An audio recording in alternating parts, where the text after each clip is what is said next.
September is Blood Cancer Awareness Month, and thanks to the tireless work of the Leukemia and Lymphoma Society, survival rates for many blood cancer patients have doubled, tripled, and even quadrupled since 1960. Joining me with more is Dr. Gwen Nichols, Chief Medical Officer of the LLS, and cancer survivor Emily Dumler. Thank you both so much for joining me today. Thank you. So Emily, we'll get to your story here in just a little bit, but Dr. Nichols, starting with you, what are blood cancers and how are they different from other types of cancer? So blood cancers include leukemia, lymphoma, and myeloma, and a number of other rarer cancers that involve the blood, the lymph nodes, and the bone marrow. They're different from other cancers in terms of where they're located, but the biology that our research is uncovering may have implications for the treatment of other cancers beyond the blood cancers.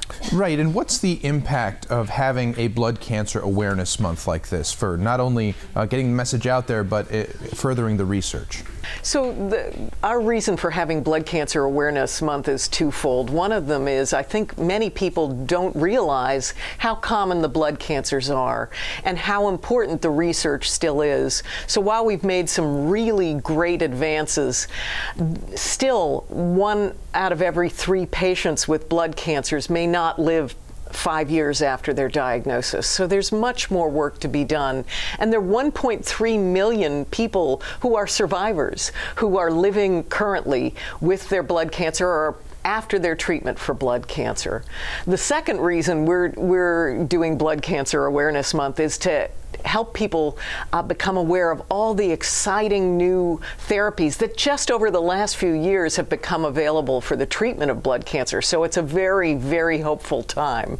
Right, and we are with one of those survivors, Emily. You survived blood cancer. Tell us a little bit of your story. Yeah, so in 2013, when I was just 32 years old, I was diagnosed with non-Hodgkin's lymphoma. I went through chemotherapy and was unable to achieve remission with that, and I went on to receive a stem cell transplant, and within a couple months of receiving that, I found out that too was unsuccessful. I went on to, at that point, you know, I was given 6 months to live, and it was just such a devastating time. And my doctor said, you know, your best chance at a cure is this brand new clinical trial called CAR T-cell therapy. It's a form of immunotherapy. And I was fortunate enough to become the 3rd patient in the world with lymphoma to receive these CAR T-cells in this trial.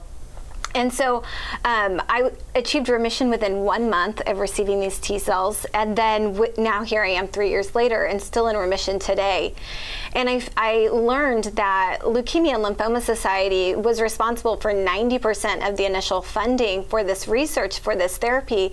And had it not been for LLS, it's believed that this therapy, this treatment would not have ever gotten off the ground. So when I learned this, it just became my mission to give back and to help fundraise so that I can hopefully be a part in funding, you know, helping fund future clinical trials like the one that saved my life. Right. Well, I am so happy to be able to stand here and talk to you today, and the fact that you're in remission is just wonderful. Congratulations on beating it. Thank you both so much for the very important information. Emily, for sharing your very personal story, and thank you for joining me here today. Thank you so much. Definitely. Stay where you are. We'll be right back.